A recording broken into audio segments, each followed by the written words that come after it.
जय श्री राम। जब भजन करने लगेंगे, भगवान का नित्य नाम जाप करने लगेंगे, तो यह मत समझिएगा कि आपके अनुकूल सब कुछ चलेगा।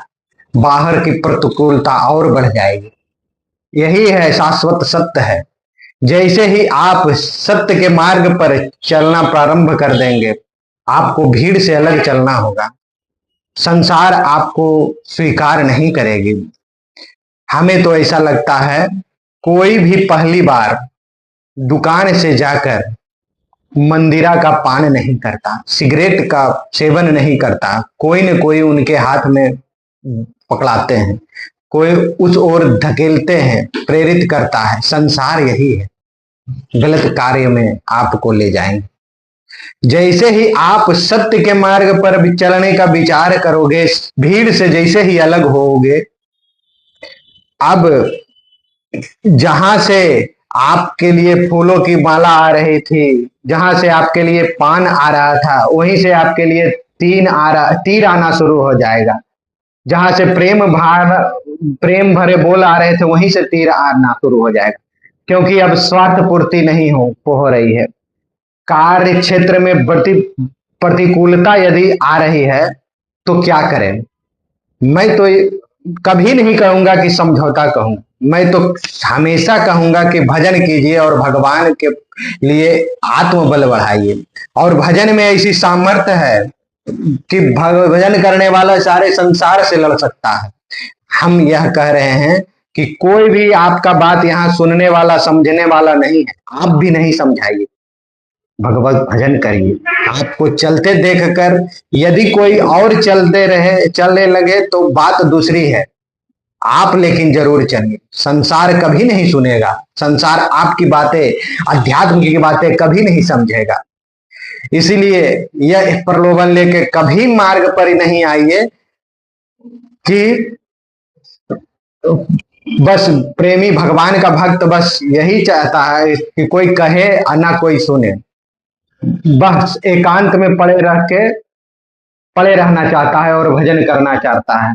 पर संसार ऐसा होने नहीं देंगे। पहले से ही देख लीजिए, ऋषि लोग तपस्या कर रहे हैं भगवान का दर्शन करने के लिए, परम पद पाने के लिए। इंद्र को अपने पद की चिंता हो जाती है।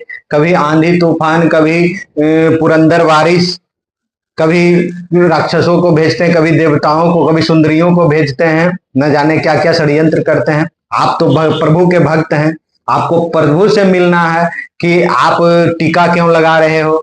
आपको अगल बगल को चिंता हो रही है। अपने आप को पहले इस बात के लिए तैयार कीजिए कि जब आप तिलक करना शुरू कर देंगे, भगवत भजन शुरू कर देंगे, तो सब आपकी निंदा करना शुरू कर देंगे। यहाँ कोई साथ नहीं चलेगा। यहाँ तो सिर्फ आपको और आपका भजन जो है वही चलेगा। और पल पर आपका साथ रहने वाला आपके जो भगवान है, आपके जो इष्ट है, वो रहेंगे। इस बात का यदि विश्वास यदि आपको हो गया कि सदा मेरे प्रभु मेरे अंग संग है, मेरे रक्षक हैं और सदा मेरे साथ हैं। यही तो पूछा था मीरा जी ने पति से, अपनी माँ से, कि पति क्या होता है। तो किसी की बारात देखी थी, दूल्हा को देखा, दूल्हा कौन होता है, दुल्हन कौन होता है, तो दूल्हा पति होता है। पति कौन होता है, तो पति रक्षा करता है। मीरा जी पूछे रक्षा किससे करता है? माता जी बोलते हैं कि सभी से रक्षा करता है। तो मीरा जी बोलते हैं क्या मृत्यु से भी पति देव रक्षा करेंगे? माता बोलती है कैसी बात करती है, एकदम इनको बुद्धि नहीं है, बुद्धिहीन के जैसा। तो फिर मीरा जी बोलते हैं कि जो हमको मृत्यु से, अनहोनी से जो अपनी रक्षा नहीं कर सकता, वो मेरी रक्षा क्या करेगा? तब फिर उन्हें गुरुजनों का, संत जनों का शास्त्र आश्रय लिया और बोले बर बनिए गोपाल जो संबंध उससे बनाओ कि जो सदा साथ पर है। जो भी संबंध आप संसार में बनाते हो, यह सोचकर बनाते हो कि वह हमें विपरीत परिस्थितियों में, अनुकूल परिस्थितियों में हमारा साथ देगा, लेकिन हमें यह कुछ समझ में नहीं आता है। हमें टोटल का टोटल जितना भी संबंध है, सब व्यापार लगता है। यह भ्रम है, यह जीव को छलने के लिए है।